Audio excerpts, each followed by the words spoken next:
मेरे कुछ बच्चों ने जितनी भलाई की है वो सब उन पर भारी ही पड़ता गया है। जितना बार उपकार किया है, दयालुता दिखाई है, फिर चाहे वो रिश्ते नातों से हो या फिर उनके घर पर काम करने आने वाले लोगों से, किसी से भी क्यों ना हो, तो तुम्हें इतनी बार धोखा मिल गया है। और अब जब तुम्हारा विश्वास इंसानियत से टूटने डगमगाने लगा है, तो अब तुम इंसानियत की जगह अपने लिए अच्छा करना शुरू करो।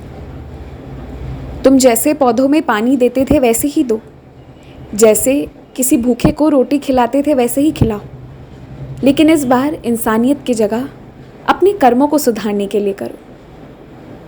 इस बार अपने नीयत में थोड़ी सी बदलाव लेकर आओ और फिर देखना, तुम्हें जब अच्छे अनुभव वापस मिलेंगे ना, तो तुम्हारा जो ये विश्वास था इंसानियत पर पहले, उससे भी ज़्यादा दृढ़ हो जाएगा।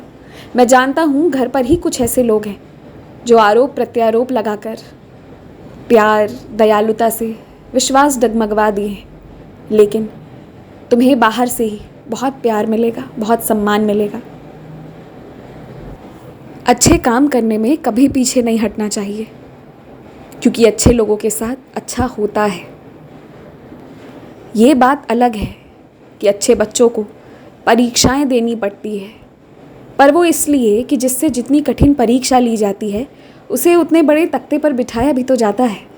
अपनी परीक्षाओं को स्वीकार करो, आंखों में आंखें डाल कर देखो, क्योंकि तुम्हारा साईं तुम्हारे साथ खड़ा है। तुम परीक्षा देने के लिए बस तैयार तो हो जाओ और फिर देखो, जीत तो तुम्हारी ही होगी।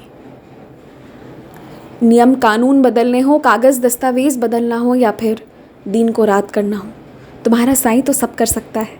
तुम ये जानते हो, बस अपने विश्वास को और दृढ़ करो। तुम्हें जब मौका मिले किसी का भी सेवा करने का, वो ज़रूर करो। घर के बड़े बुजुर्ग का करते हो वो बात भी अच्छी है। अगर किसी कन्या के विवाह में ज़रूरत पड़े तो खड़े हो जाओ, मदद करो। मेरे कुछ बच्चे ज़िंदगी का बहुत बड़ा लक्ष्य तय कर चुके हैं और वो शिरडी आने का भी उसके साथ साथ इंतज़ार कर रहे हैं।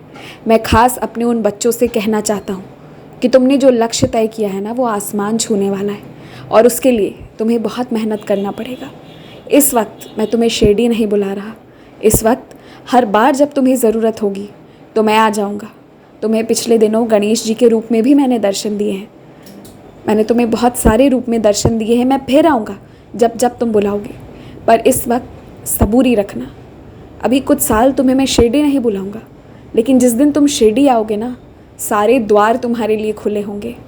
साईं के तो बच्चे हो, साईं के तो दीवाने हो तुम, लेकिन अपनी पहचान से, अपने मेहनत के पैसों से तुम आओगे और पूरी इज्जत के साथ आओगे मेरे दर्शन लेने। और वो एक दिन आएगा जिस दिन तुम भी साष्टांग दंडवत करोगे, खुश हो जाओगे तुम।